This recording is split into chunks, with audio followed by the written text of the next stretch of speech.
Assalamualaikum warahmatullahi wabarakatuh.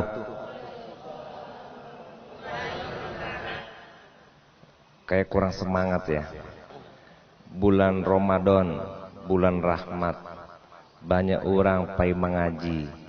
Kalau salam tadi jawab semangat. Kita ulangi sekali lagi. Setuju Bapak Ibu?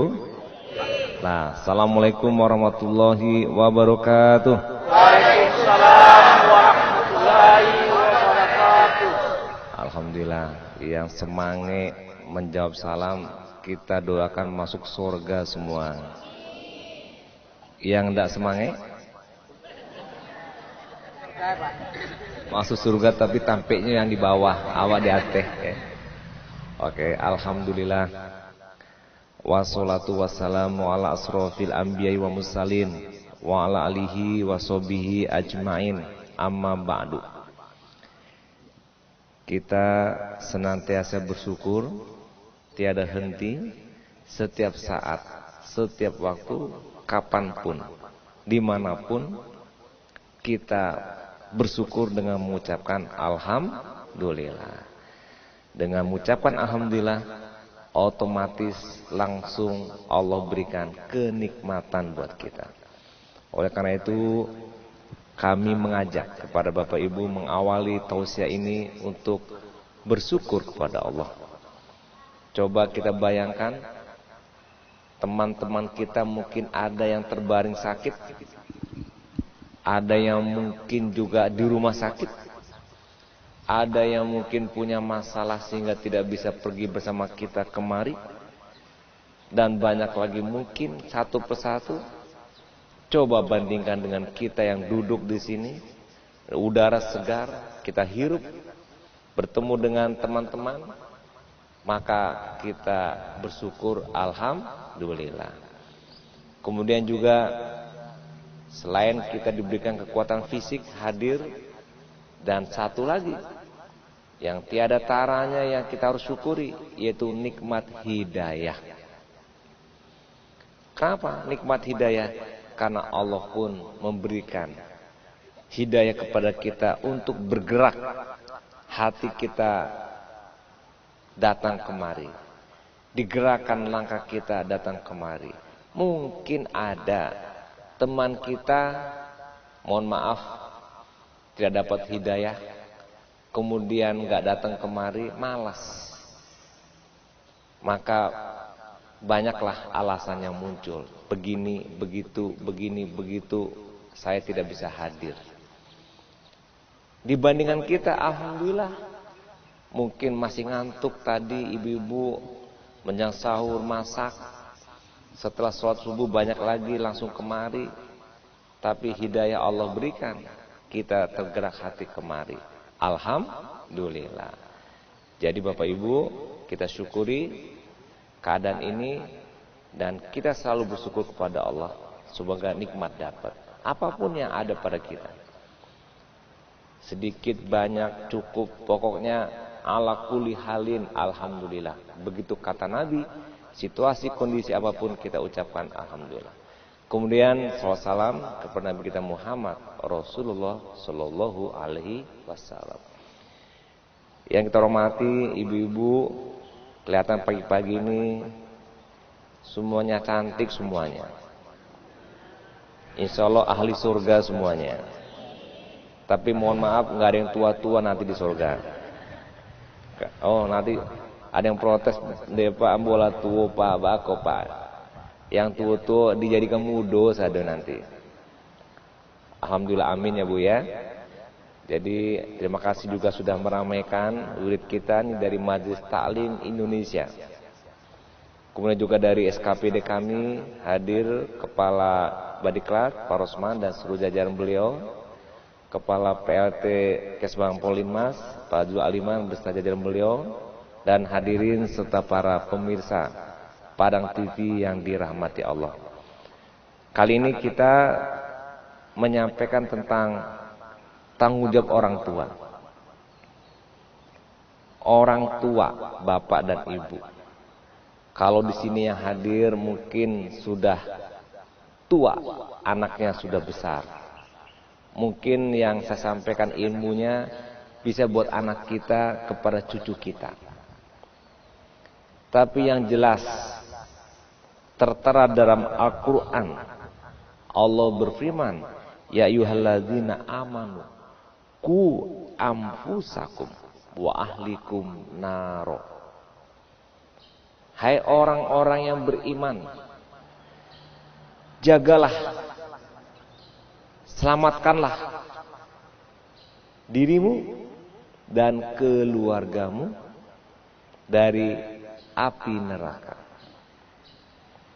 Ini perintah sekaligus tanggung jawab orang tua kepada anaknya, kepada keluarganya. Oleh karena itu Bapak Ibu yang saya hormati, ini juga disebut amanah.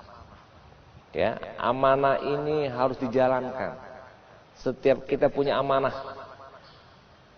Kalau di pekerjaan ada sebagai pejabat, kepala, eselon 2, eselon 3, eselon 4, dia punya amanah. Struktural dia punya amanah. Tapi juga ada yang tidak struktural.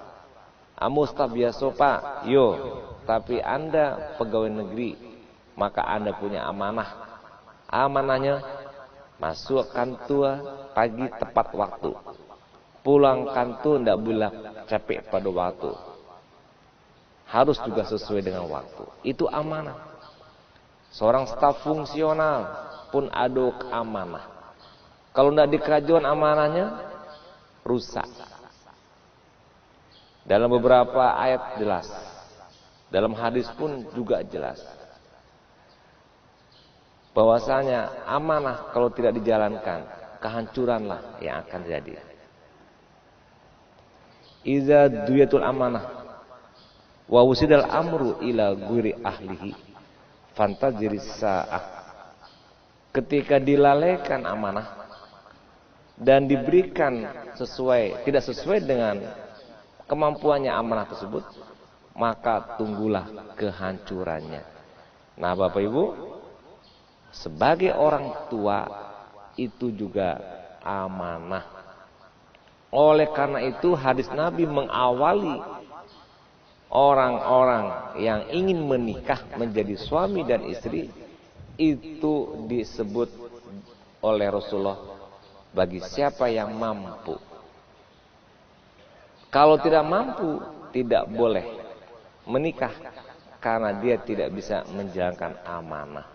Nah Bapak Ibu, itu persyaratannya. Saya ingin menyatakan demikian karena ada orang tua, bapak dan ibu, tidak tanggung jawab dengan keluarganya.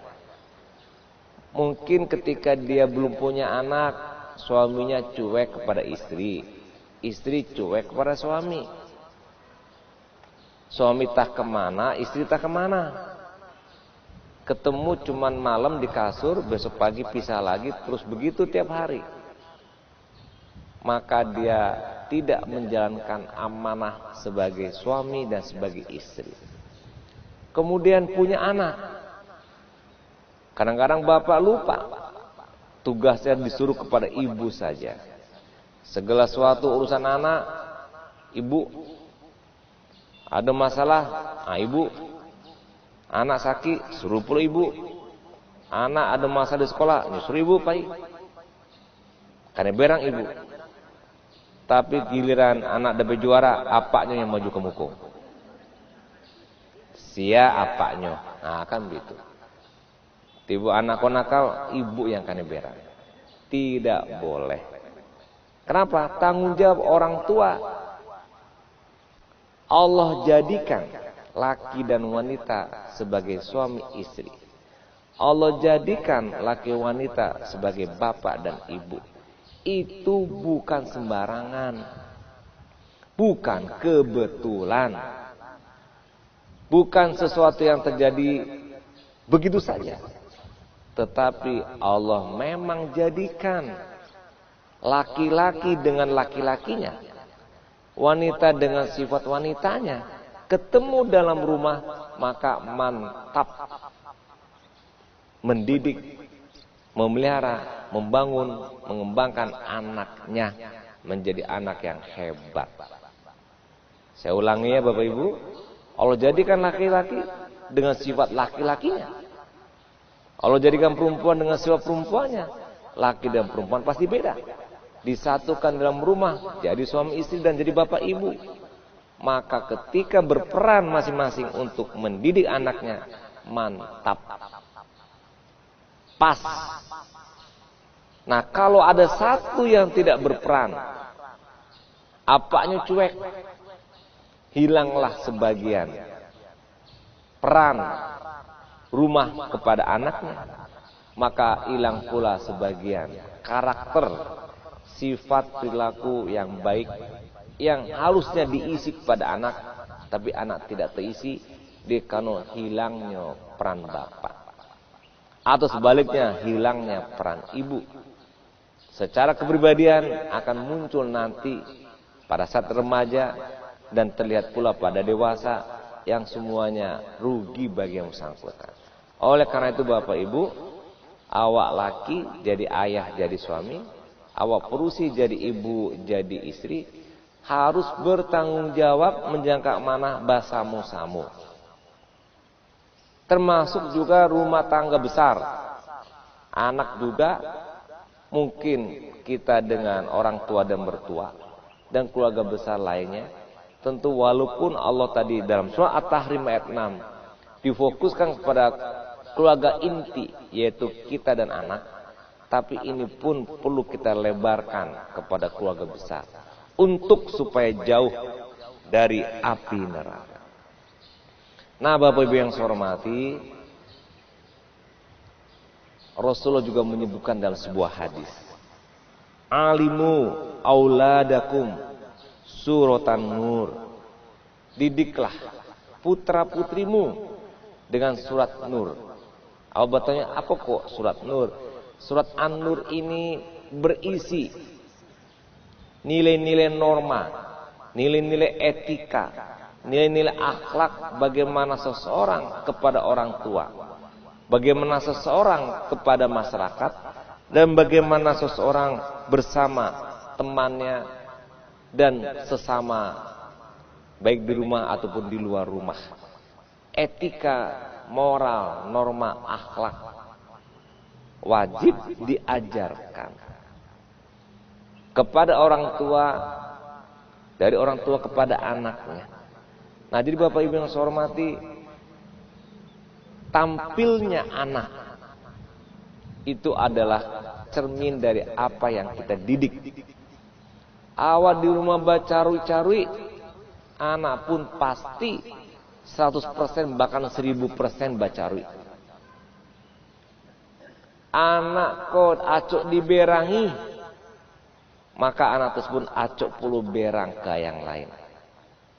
Bako bantu itu ada model, ada contoh. Apanya, jo ibunya. Tiok sebantah bacaka. Anak menonton dan mencari. Nyutirunya masuk dalam memori anak. Anak pun lakukan demikian. Bapak Ibu, kalau ada anak-anak remaja bacaka, berkelahi, kemudian bapak ibunya berang, salah. Itu sebenarnya yang batua bukan kenakalan remaja. Yang batu adalah kenakalan orang tua yang berdampak kepada anaknya. Bako anak kau bacaka, karena contoh ada di rumah, masuk dalam memori, nyutiru.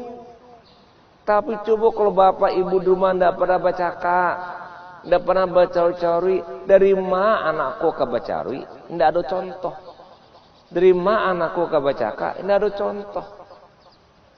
Yang contoh yang nyo nampak tiap hari akur-akur, jadilah anakku akur. Ibunya cuma pakai cen urang di rumah, sadu oleh urang ducek di kecean. Tetangga rumahnya lah, yang muko, yang belakang. Lah anaknya akhirnya ikut pulo. Hanya pakai cean lo kawannya. Jadilah tukang kecek, bijak, nyinyia dan sebagainya. Nah Bapak Ibu, ini contoh. Jadi orang tua ini model. Kalau dalam psikologi ada teori Bandura, teori modeling, di mana anak-anak itu selalu mencontoh bapak ibunya. Oleh karena itu wajar Allah memerintahkan untuk kita orang tua menjaga anak kita. Karena kitalah yang bisa menjaga anak kita, bukan orang lain. Kadang awak yang punya anak, omnya, mamaknya yang menjago, yang memelihara. Mungkin menurut ambu kurang tape.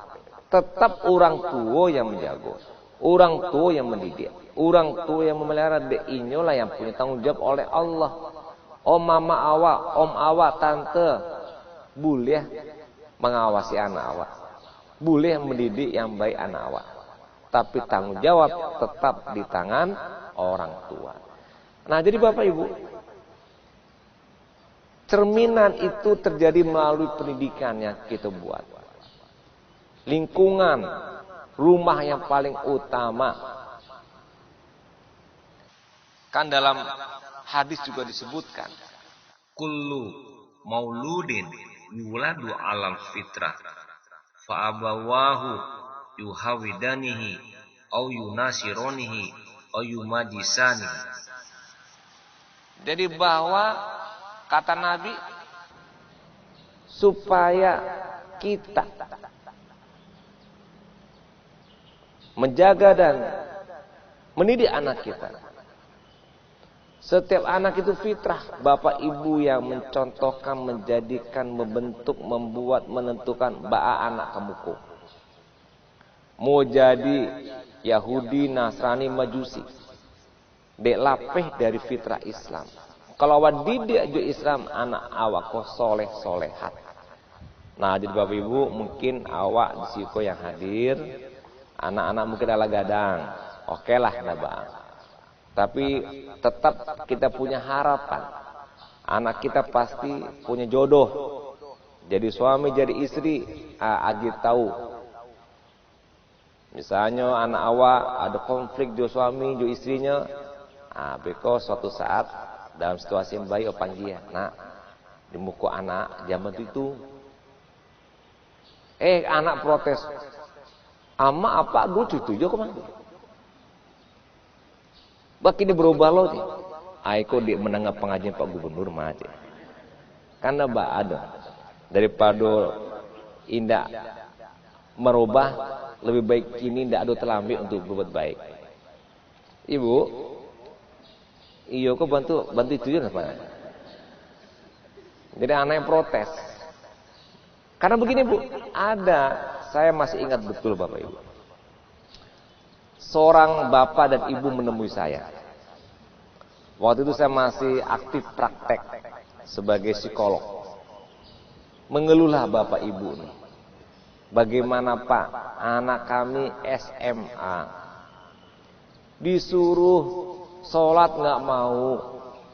Apalagi baca Quran gak mau. Susah Pak, baca caranya. Anak kok nakal. Dibirangi lari dari rumah, bahkan semakin dibirangi semakin lari dan mau pulang. Istri boleh heboh, menangis dan sebagainya. Jadi intinya anak ini nggak mau sholat. Singkat cerita Bapak Ibu baru tahulah ternyata apa jo amaknya kok baru sembahyang lo kepatang kok. Jadi waktu anak-anak kita kok bajamaah tidak sembayangnya. Jadi bukan bajamaah sembayang, bajamaah tidak sembayang. Apa tidak sembayang, ibu tidak sembayang, tentu anak tidak sembayang. Kan cocok tuh. Tidak terasa apa ibu. Sudah tuh dapat hidayah, sadar, tapi anak ala remaja. Ala kadung anakku pun tidak ikut sembayang. Menurut apa ibunya. Nah ketika lah sadar bapak ibunya nyusuruh anaknya sembahyang, ayo agak balik. Apolenya Allah diate balik ala remaja. Tapi ini satu contoh bapak ibu, bahwasanya pendidikan dini seperti yang kata Nabi, Ya. Kullu mauludin yuladu ala fitrah. Jadi anak-anak yang lahir berarti usia dini. Itu penting sekali. Mungkin cucu awal lah kalau yang Allah duknya cucu. Awal didik. Cuman ada penyakit bagi kakek-kakek dan nenek-nenek. Ambu pun adalah jadi kakek insya Allah ke ampe cucu. Salahnya awak jadi kakek nenek. Nyumanjuan. Kandak cucu lagi ya. Sadu alai minta dia lagi ya. Kece ama abaknya ndak boleh ya. Kece kakeknya boleh ya. Kece ama abaknya ndak boleh awak kata boleh ya. Kece ama abaknya boleh ya. Kata kakeknya ndak boleh. Biasalah. Kacau. Nah, lay siap kok kakek-kakek juga nenek-nenek. Nasihat ambo jangan ikut pulang. Diamkan saja. Iko kalau sayang ju cucu awak aja dimanjuan. Mamanjuan cucu berarti magi racun ke cucu. Nanti saat remaja dewasa baru taraso akibatnya.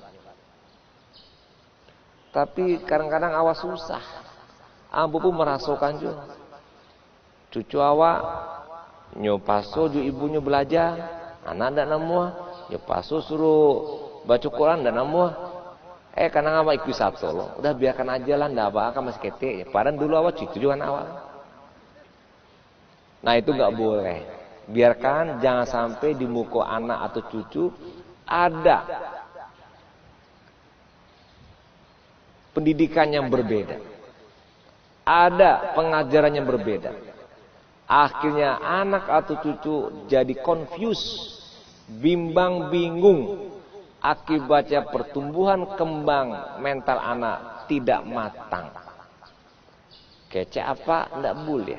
Kece kakek boleh. Kece amak boleh. Kece nenek tidak boleh. Apa yang perlu anak? Ma yang batu aku. Jadi biarkan saja bapak ibunya punya otoritas. Nah awak kok mencari dan mengikuti menyesuaikan apa yang dididik oleh ama abahnya supaya cocok, kompak dan tidak bertentangan sehingga anak dan cucu awak mendapatkan sesuatu yang konsisten, yang jelas sehingga tidak terjadi kerancuan dan kebimbangan peran, role confusion. Kebimbangan peran berdampak negatif pada anak awak. Nah jadi Bapak Ibu, peran orang tua sederhana. Berilah contoh yang baik, anak dan cucu akan baik. Berikan contoh yang benar, anak baik dan anak cucu pun benar. Kalau awak tampil dengan tidak baik, anak cucu pun tampil tidak baik. Oleh karena itu marilah sayangi keluarga kita. Maka didiklah, contohilah dengan yang benar dan baik. Insya Allah terhindar dari api neraka. Kebahagiaan kakek nenek kepada cucunya dan orang tua suatu keniscayaan, tapi jangan diracuni dengan keinginan berlebihan yang berdampak negatif, yang akhirnya rugi di masa depan. Contoh misalnya manja itu kan intinya kandak awak penuhi. Kalau masih bayi, masih kete, masih anak-anak, kandaknya mudah. Bali gulu-gulu wagia. Bali mainan wagia. Tapi ketika remaja, nyo minta beli Honda. Nyo minta beli Auto. Nyo minta macam-macam, malai kandak ada penuhi. Ketika ndak dipenuhi, bagi ke anak kau. Bagi ke anak kau, Bu. Melawan, berang. Bako selama kau diagi, kini kau ndak diagi.